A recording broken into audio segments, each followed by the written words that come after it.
If you've been wanting to make the switch over into an EV, but you're scared that you're going to get overwhelmed by a bunch of baffling technology, don't panic! The Hyundai Kona EV is extremely approachable, and even if you've never driven an EV before, it is very easy to get used to. Let me show you!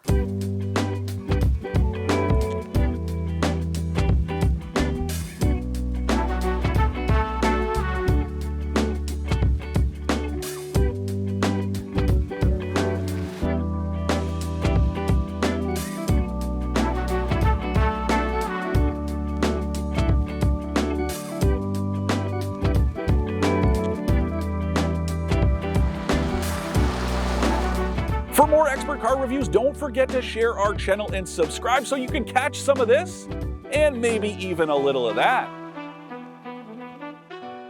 This Hyundai Kona EV is officially rated to get 420 kilometers of range, which I think is really good. And the system here is really great at helping people who are new to EVs feel a lot more comfortable with the whole experience, because I know it can be really scary, especially if you've never driven an EV before. One thing it does that I really like is that it shows you the range as a minimum and a maximum, so you know the best case and worst case scenario.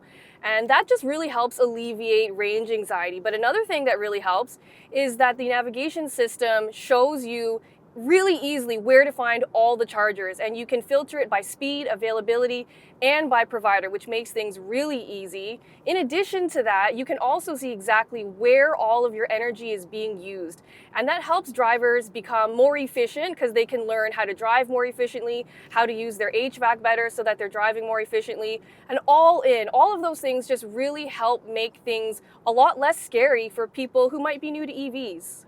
I've also found that although it's rated for 420 kilometers of range, I found that its estimates are very conservative. That means that you're always going to have a little bit more range than you actually think you have, which again helps to alleviate range anxiety, so I'm a big fan.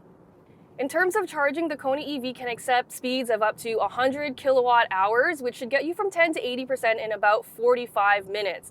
Another thing I love is that the charging port, which is located in the front bumper, is heated, so it's never going to be shut out by a layer of ice. Yet another bonus of this Kona EV is that it comes standard with a heat pump, which I think is essential for Canadian drivers because it allows it to heat the cabin without eating up too much range. And we all know in the winter range can suffer, and so just having a heat pump helps so much. In terms of how it drives, I really like what's going on here. It feels really planted in the corners. The steering is pretty good and responsive, although if I had one complaint, the on-center steering feel is a little bit dead, like there's a little bit of a dead zone in the center, which just makes it a little bit harder to track straight when you're on the highway. But that's honestly such a minor complaint, not a deal breaker at all. The other thing I really like is that the suspension is really good at soaking up all of the road irregularities. It's very smooth and quiet. I'm really a big fan of how it's driving. One thing to note is that the Kona EV is not available with all-wheel drive, which I know might make it a deal breaker for a lot of Canadian drivers. The fact that it's available with only front-wheel drive is actually totally fine, especially if you have winter tires, which you should be getting anyway.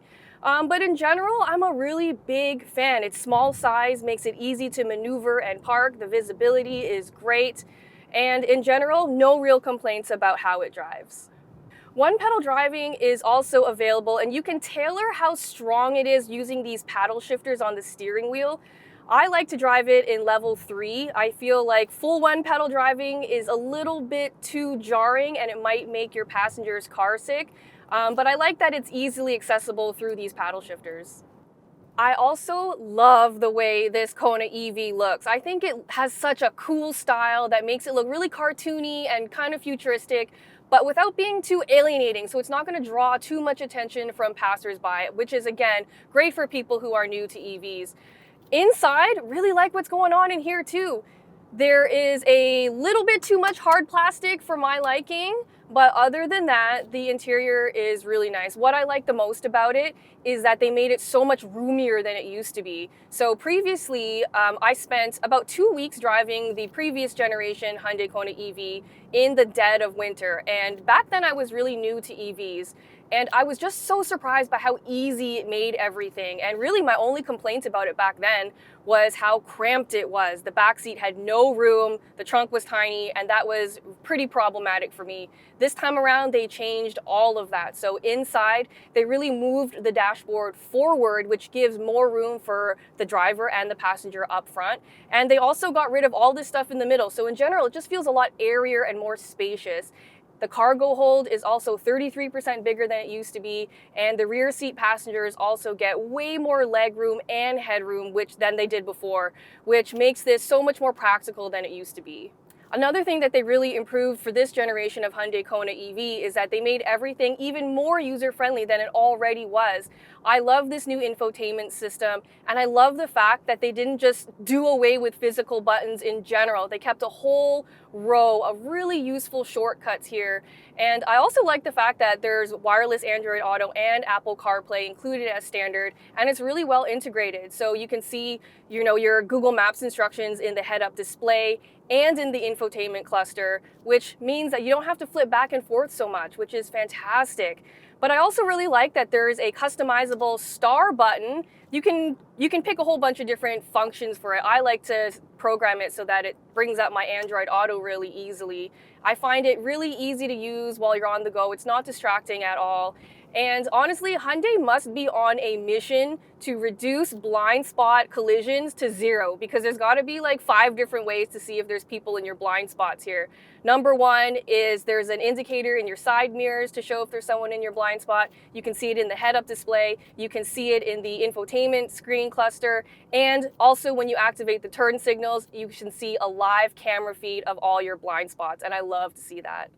Hyundai has also packed this EV full of pretty much every single safety feature it has. So everything from, like I said, blind spot monitoring to lane keep assist to rear cross traffic alert, all of that stuff is included as standard. And I'm really, really happy when automakers include that stuff, because I don't think you should have to pay extra for it. So there's only 2 trims that you can buy of the Hyundai Kona EV. I'm driving the top trim, which is the Ultimate trim. The price for this one starts at around $53,800 bucks. And the good news is that that price means that it's eligible for every single incentive out there, which should really help reduce the price and make it a lot more affordable.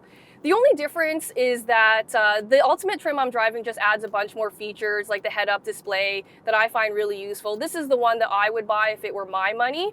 The other thing to note is that the Hyundai Kona EV is one of the cheapest EVs available in Canada with over 400 kilometers of range. So just that alone means that the price they're asking has really good value. And speaking of practicality, Hyundai did a lot right here. There are so many places to stash all your stuff in this cabin, which I love to see. These retractable cup holders are great because they stash away when you're not using the cup holders because you have room for more stuff. There's also this really useful shelf up here. The door pockets are big enough for a water bottle. And there's also a bit of a frunk up there, which is great because it means that you're not going to have stuff rolling around in the trunk the whole time. And the other thing I really love is that Hyundai always includes stuff like heated steering wheel, heated seats as standard, and this one also has ventilated seats, so it's also really comfortable and practical. To recap, I love the Hyundai Kona EV's user-friendliness, practicality, and fun style. My only minor issues were the steering feel and the hard plastics. The Hyundai Kona EV was already so good, but it got all of these updates that made it excellent, with a cool new style, lots of range, great practicality, and easy user-friendliness. There are very few downsides to this electric crossover, which makes it really compelling for a lot of people, but especially for those of you who are new to EVs.